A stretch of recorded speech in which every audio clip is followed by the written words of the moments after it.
एका आठवड्यात वडील, आजोबा आणि आजीचा मृत्यू. कोविड काळात वडील, आजोबा आणि आजी अशा कुटुंबातील तिघांचा मृत्यू झाला. घरची परिस्थिती सांभाळत धैर्याने त्याने अभ्यास केला. पहिल्याच प्रयत्नात देशातून तिसरा येत अखेर ऋषी सीए बनला.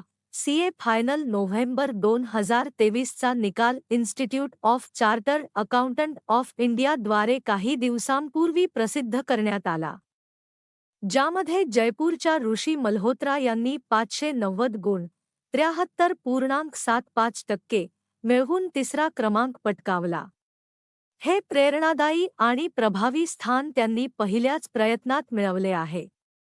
ऋषी सोबत जयपूरमधील आणखी एका सीए टॉपर टिकेंद्र कुमार सिंघल यालाही समान गुण मिळाले आहे.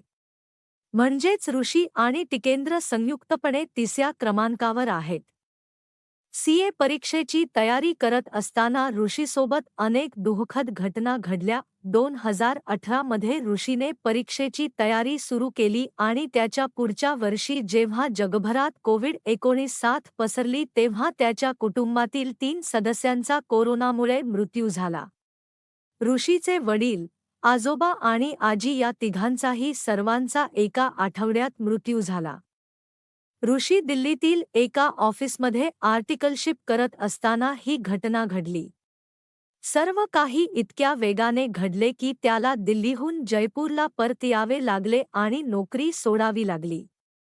यानंतर त्याने जयपूरमध्ये इंटर्नशिप पूर्ण केली आणि सध्या त्याच कार्यालयात कार्यरत आहे. मीडिया रिपोर्ट्सनुसार 22 वर्षीय ऋषी मल्होत्रा यांना कोविड महामारीच्या दुसऱ्या लाटेत संसर्ग झाला, त्यामुळे त्यांना रुग्णालयात दाखल करावे लागले.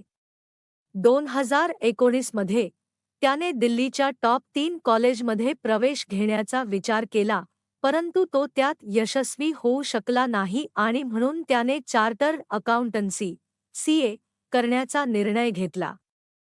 ऋषी मल्होत्राची आई सध्या राजस्थान सरकारच्या पेन्शन ऑफिसमध्ये संचालक म्हणून कार्यरत आहे. त्याच्या बहिणी सिमेन्स एजी, पुणे आणि डेल इंक, बेंगळुरू मध्ये काम करतात. ऋषीला त्याच्या आई आणि बहिणींचे पूर्ण सहकार्य आणि पाठिंबा मिळाला. त्याच्या नोट्स तयार करताना ऋषी यांनी अभ्यास सामग्री वापरली. शिवाय सीए फायनलमधील यशासाठी रिव्ह्यू आणि मॉक टेस्टद्वारे तयारी महत्त्वाची आहे, असे त्यांचे मत आहे. त्याने चाचणी मालिका सुमारे 20 वेळा पुनरावृत्ती केली आणि 4 ते 5 वेळा सोडवली.